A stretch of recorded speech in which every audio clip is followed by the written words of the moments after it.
So, I'm a doctor, but I kind of slipped sideways into research, and now I'm an epidemiologist. And nobody really knows what epidemiology is. Epidemiology is the science of how we know in the real world if something is good for you or bad for you. And it's best understood, through example, as the science of those crazy, wacky newspaper headlines. And these are just some of the examples.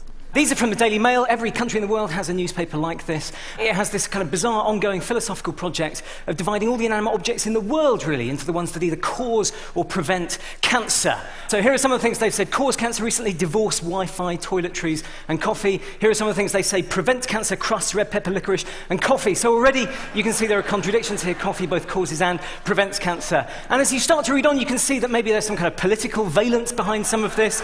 So for women, housework prevents breast cancer, but for men, shopping could make you impotent. So we know that we need to start unpicking the science behind this. And what I hope to show is that unpicking dodgy claims, unpicking the evidence behind dodgy claims, isn't a kind of nasty carping activity. It's socially useful, but it's also a kind of an extremely valuable explanatory tool, because real science is all about critically appraising the evidence for somebody else's position. That's what happens in academic journals. That's what happens at academic conferences. The Q&A session after a postdoc presents data is often a bloodbath, and nobody minds that. We actively welcome it. It's like a kind of consenting intellectual S&M activity. So, what I'm going to show you is all of the main themes, all of the main features of my discipline, evidence-based medicine, and I will talk you through all of these and demonstrate how they work, exclusively using examples of people getting stuff wrong. So, we'll start with the absolute weakest form of evidence known to man, and that is authority. In science, we don't care how many letters you have after your name. In science, we want to know what your reasons are for believing something. How do you know that something is good for us or bad for us? But we're also unimpressed by authority because it's so easy to contrive. This is somebody called Dr. Gillian McKeith, PhD, or to give her full medical title, Gillian McKeith. Again, every country has somebody like this. She is our TV diet guru. She has massive kind of 5 series of primetime television giving out very lavish and exotic health advice. She, it turns out, has a non-accredited correspondence course, PhD, from somewhere in America. She also boasts that she's a certified professional member of the American Association of Nutritional Consultants, which sounds very glamorous and exciting. You get a certificate and everything. This one belongs to my dead cat, Hetty. She was a horrible cat. You just go to the website, fill out the form, give them $60, and it arrives in the post. Now, that's not the only reason that we think this person is an idiot. She also goes on and says things like you should eat lots of dark green leaves because they contain lots of chlorophyll and that will really oxygenate your blood. And anybody who's done school biology remembers that chlorophyll in chloroplasts only makes oxygen in sunlight, and it's quite dark in your bowels after you've eaten spinach. Next.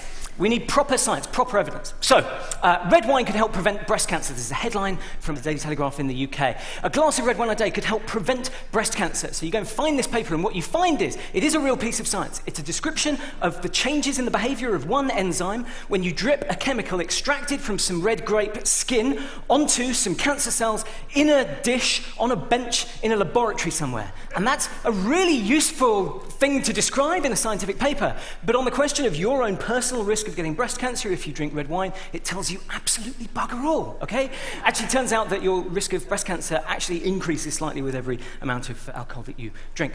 So, what we want is studies in real human people. And here's another example. This is from Britain's leading diet nutritionist in the Daily Mirror, which is our second biggest selling newspaper. An Australian study in 2001 found that olive oil in combination with fruits, vegetables and pulses offers measurable protection against skin wrinkling. So then they give the advice, if you eat olive oil and vegetables, you'll have fewer skin wrinkles. And they very helpfully tell you how to find the paper. So you go and find the paper, and what you find is an observational study, right? Obviously, nobody has ever been able to go back to like 1930, get all of the people born in one maternity unit, and half of them eat lots lots of fruit and veg and olive oil, and then half of them eat McDonald's, and then we see how many wrinkles you've got later. You have to take a snapshot of how people are now. And what you find is, of course, people who eat fruit and veg and olive oil have fewer skin wrinkles.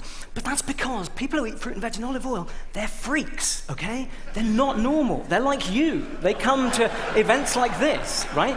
They are posh, they're wealthy, they're less likely to have outdoor jobs, they're less likely to do manual labor, they have better social support, they're less likely to smoke. So for a whole host of fascinating, interlocking social, political, and cultural reasons, they are less likely to have skin wrinkles. That doesn't mean that it's the vegetables or the olive oil.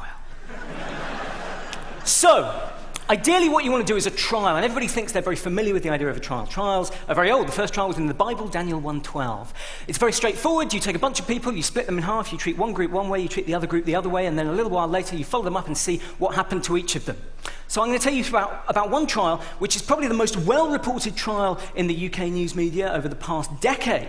And this is the trial of fish oil pills. And the claim was fish oil pills improve school performance and behavior in mainstream children. And they said, we've done a trial, all the previous trials were positive, and we know this one's going to be too. That should always ring alarm bells, right? Because if you already know the answer to your trial, you shouldn't be doing one. Either you've rigged it by design, or you've got enough data so there's no need to randomize people anymore. So this is what they were going to do in their trial. They were taking 3,000 children. They were going to give them all these huge fish oil pills, 6 of them a day. And then a year later, they were going to measure their school exam performance and compare their exam performance against what they predicted their exam performance would have been if they hadn't had the pills. Now, can anybody spot a flaw in this design? And no professors of clinical trial methodology are allowed to answer this question. So there's no control. Okay, there's no control group, but that sounds really techie, right? That sounds really, no, that's a technical term. The kids got the pills and then their performance improved. What else could it possibly be if it wasn't the pills? They got older, okay, we all develop over time.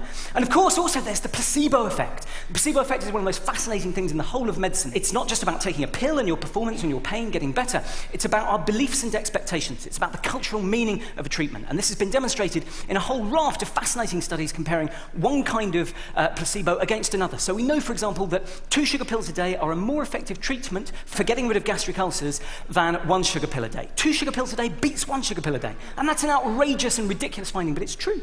We know from 3 different studies on 3 different types of pain that a saltwater injection is a more effective treatment for pain than taking a sugar pill, taking a dummy pill that has no medicine in it. Not because the injection or the pill do anything physically to the body, but because an injection feels like a much more dramatic intervention. So we know that our beliefs and expectations can be manipulated, which is why we do trials where we control against a placebo, where one half of the people get the real treatment and the other half get placebo. But that's not enough. What I've just shown you are examples of the very simple and straightforward ways that journalists and food supplement pill peddlers and naturopaths can distort evidence for their own purposes. What I find really fascinating is that the pharmaceutical industry use exactly the same kinds of tricks and devices, but slightly more sophisticated versions of them, in order to distort the evidence that they give to doctors and patients and which we use to make vitally important decisions. So, firstly, trials against placebo. Everybody thinks they know that a trial should be a comparison of your new drug against placebo, but actually, in a lot of situations, that's wrong, because often we already have a very good treatment that is currently available, so we don't want to know that your alternative new treatment is better than nothing. We want to know that it's better than the best currently available treatment that we have. And yet, repeatedly, you consistently see people doing trials still against placebo, and you can get licensed to bring your drug to market with only data showing that it's better than nothing, which is useless for a doctor like me trying to make a decision. But that's not the only way that you can rig your data. You can also rig your data by making the thing that you compare your new drug against really rubbish. You can give the competing drug in too low a dose so that people aren't properly treated. You can give the competing drug in too high a dose so that people get side effects. And this is exactly what happened with antipsychotic medication for schizophrenia. 20 years ago, a new generation of antipsychotic drugs were brought in, and the promise was that they would have fewer side effects. So people set about doing trials of these new drugs against the old drugs, but they gave the old drugs in ridiculously high doses, 20 milligrams a day of haloperidol.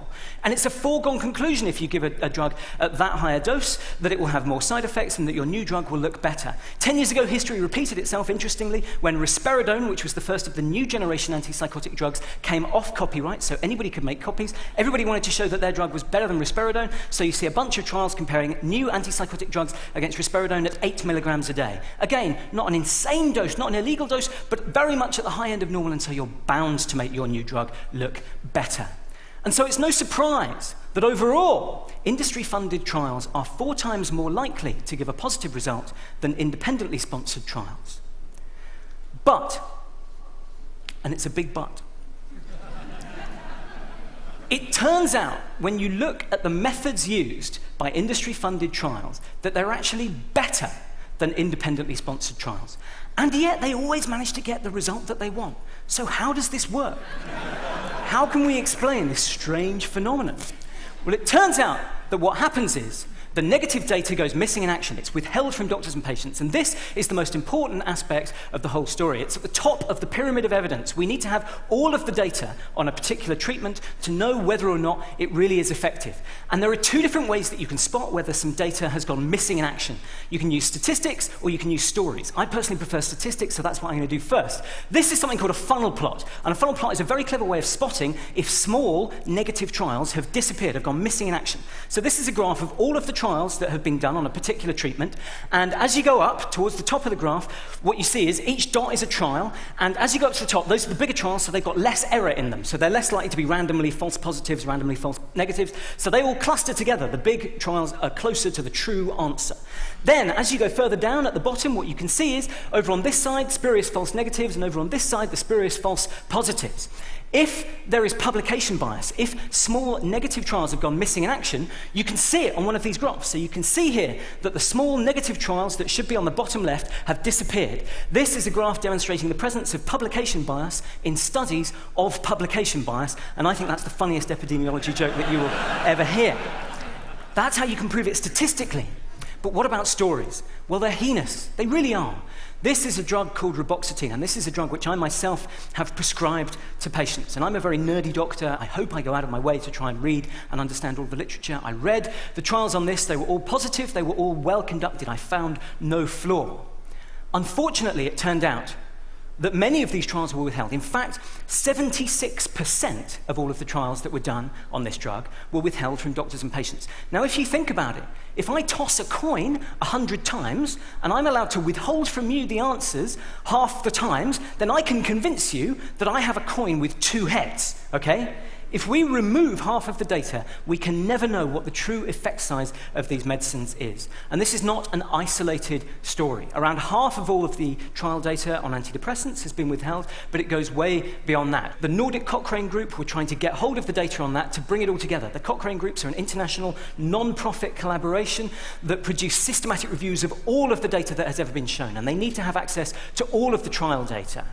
But the companies withheld that data from them, and so did the European Medicines Agency for 3 years. This is a problem that is currently lacking a solution. And to show how big it goes, this is a drug called Tamiflu, which governments around the world have spent billions and billions of dollars on. And they spend that money on the promise that this is a drug which will reduce the rate of complications with flu. We already have the data showing that it reduces the duration of your flu by a few hours, but I don't really care about that. Governments don't care about that. I'm very sorry if you have the flu. I know it's horrible, but we're not going to spend billions of dollars trying to reduce the duration of your flu symptoms by half a day. We prescribe these drugs, we stockpile them for emergencies on the understanding they will reduce the number of complications, which means pneumonia and which means death. The Infectious Diseases Cochrane Group, which are based in Italy, have been trying to get the full data in a usable form out of the drug company so that they can make a full decision about whether this drug is effective or not, and they've not been able to get that information. This is undoubtedly the single biggest ethical problem facing medicine today. We cannot make decisions in the absence of all of the information. So it's a little bit difficult from there to spin in some kind of positive conclusion. But I would say this. I think that sunlight is the best disinfectant. All of these things are happening in plain sight, and they're all protected by a kind of force field of tediousness. And I think with all of the problems in science, one of the best things that we can do is to lift up the lid, finger around at the mechanics, and peer in. Thank you very much.